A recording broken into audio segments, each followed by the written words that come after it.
ఓం శ్రీ గణేశాయ నమః. ఓం శ్రీ సరస్వతే నమః. ఓం శ్రీ గురుదత్తాత్రేయ నమః. ఓం శ్రీ లక్ష్మీనారాయణ నమః. 5 మార్చి 2026 గురువారం యొక్క దిన విశేషము మరియు పంచాంగము.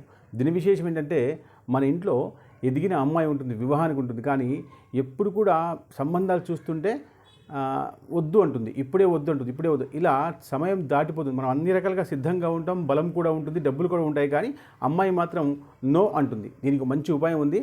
గోధుమ పిండి ముద్దలు తయారు చేయండి, 9 తయారు చేసి దాన్ని ఒక రాగి పాత్రలో వేసి దాంట్లో కొంచెం బియ్యం వేసి ఆ బియ్యము ఆ ముద్దలు అవన్నీ కూడా రాగి పాత్రతో సహా గోదావరిలో వదిలిపెట్టండి. కరెక్ట్గా 33 లోపు మీ అమ్మాయి ఎస్ అని చెప్తుంది. చిన్న విషయం చేసి చూడండి, ఖచ్చితంగా లాభం జరిగే అవకాశం ఉంది. శుభం. పంచాంగం ఏమిటంటే, స్వస్తి శ్రీ విశ్వవసునామ సంవత్సరము ఉత్తరాయణము శిశిర ఋతువు ఫాల్గుణ మాసం. ఈరోజు బ్రాహ్మీ ముహూర్తము తెల్లవారి 5 గంటల 7 నిమిషాల నుంచి తెల్లవారి 5 గంటల 23 నిమిషాలకు ఉంటుంది. ఈరోజు సూర్యోదయం ఉదయం 6 గంటల 21 నిమిషాలకి, సూర్యాస్తమయం సాయంత్రం 6 గంటల 1 నిమిషానికి. ఈరోజు తిథి బహుళ విధియ సాయంత్రం 4 గంటల 43 వరకు ఉంటుంది. దాని తర్వాత తదియ తిథి వస్తుంది. దాని తర్వాత నక్షత్రము, ఇది ఉత్తరా నక్షత్రం ఉదయం 8 గంటల 13 నిమిషాల వరకు ఉంటుంది. దాని తర్వాత హస్త నక్షత్రం వస్తుంది. వారము బృహస్పతి వాసర అన్నారు.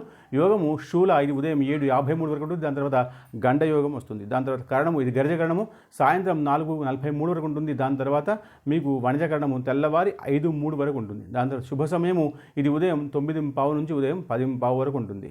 ఈరోజు రాహుకాలము మధ్యాహ్నము 1:30 నుంచి మధ్యాహ్నం 3 గంటల వరకు ఉంటుంది. దాని తర్వాత యమగండము, ఇది ఉదయం 6 గంటల నుంచి ఉదయం 7:30 వరకు ఉంటుంది. దాని తర్వాత దుర్ముహూర్తము, ఇది ఉదయం 10:11 నుంచి ఉదయము 10 గంటల 58 నిమిషాల వరకు ఉంటుంది. దాని తర్వాత వర్జము, ఇది సాయంత్రము 5 గంటల నుండి రాత్రి 6:40 వరకు ఉంటుంది. దాని తర్వాత అమృత ఘడియలు, ఇది తెల్లవారి 3 గంటల 2 నిమిషాల నుంచి తెల్లవారి 4 గంటల 42 నిమిషాల వరకు ఉంటుంది. ఈ విషయాన్ని అందరికీ షేర్ చేయండి, కమెంట్ చేయండి. శుభం.